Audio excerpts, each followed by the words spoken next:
इसी प्रकार से आप कोई भी लीला लेकर बैठ जाओ, आंखें बंद करो चाहे खोल के रखो, यहाँ तक कि इन लीलाओं का चिंतन आप अपने कर्मों में प्रवृत्त रहकर भी कर सकते हैं। ये अभ्यास की बात है और कुछ समय की बात है, बस उसके बाद तो गाड़ी सेल्फ स्टार्ट है अपने आप ही। नई नई लीलाएं और थोड़ा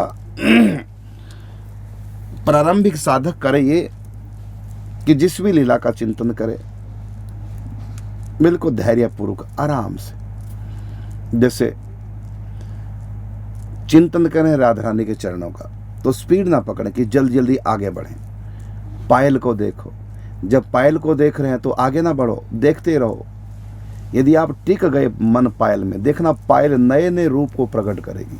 उसमें कैसे कैसे डिजाइन है पायल में, उसमें कैसे कैसे घुंघरू लगे हुए हैं, एक एक का चिंतन करो। बिछिया कैसी है, चरण कैसे हैं, रुको, थोड़ा ठहरो, आगे ना बढ़ो। अभी जब पूरा अच्छी तरह से टिक जाओ वहां, फिर आगे बढ़ो, फिर आगे बढ़ो। इस प्रकार अभ्यास लीला से पहले रूप का करें।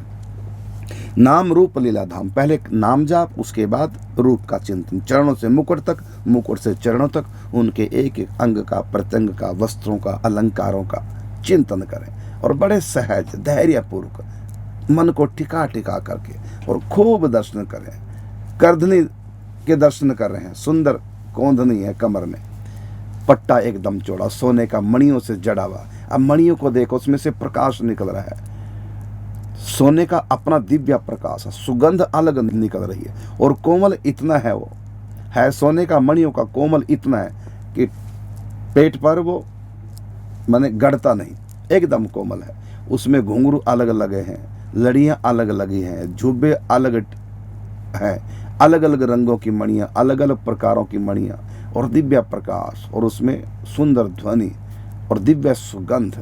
टिके रहो, देखते रहो, कैसा सुंदर डिजाइन। एक छोटी सी अंगूठी होती है, उस अंगूठी में कितने डिजाइन सुंदर डाल देते हैं। यहाँ तो इतना 4 उंगल का चौड़ा पट्टा है, वो उस पर कितने सुंदर सुंदर श्रृंगार होंगे, डिजाइन होंगे। उसको देखो, जरा ठहरो, रुको, जितना ज़्यादा रुक सकते देखो, और गहराई से, और क्या है इसमें, और क्या है, और क्या है, कितना सुंदर है, कितनी सुंदर उसमें डिजाइन डाल रखे। मणि है बड़ी बीच में, फिर छोटी छोटी मणियाँ, और मणि के अंदर भी राधा नाम लिखा हुआ है या कृष्ण नाम लिखा हुआ है, पूरा देखो, और दिव्य प्रकाश सब जगह छटक रहा है। तो ऐसे कोई भी अंग प्रत्यंग, वस्त्र अलंकार चिंतन। साड़ी को देखो, नीलवर्ण की साड़ी है, काली किनारी है, गोल्डन ऊपर जरीदार बेल पत्तियां बनी है, सुंदर, देखते रहो कितना सुंदर डिजाइन है। ऐसी रुको तो चरणों से मुकुट तक, मुकुट से चरणों तक बार बार आवृत्ति दोहराते रहो और इधर नाम जब चलता रहे और भीतर रूप का ध्यान। और धीरे धीरे फिर ये रूप अभ्यास के कारण से लीलायमान होगा, अर्थात कुछ ना कुछ लीला।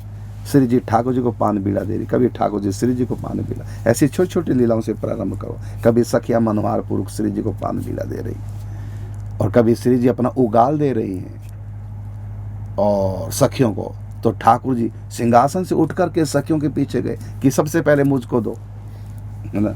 तो ऐसी छोटी छोटी लीलाएं दर्शन करते रहो। पंखा कर रही हैं सखियां, दर्शन करते रहो। मोर पंख हिल रहा है जब सखी पंखा कर रही है, देखो मोर पंख हिल रहा है। और ठाकुर जी हल्के से डिस्टर्ब हुए, सखी से कह रही, सखी धीरे कर, धीरे, बस करो, अब यही तूफान चलाएगी क्योंकि मजाक भी खूब चलता है, अब तो पूरा तूफान ही चलाएगी, आराम से कर। तो ऐसे हंसी मजाक ठिठोली छोटी छोटी बातें, छोटी छोटी लीला, ऐसी भोजन करते करते ऐसे देखते रहो और आप सचमुच में देखोगे।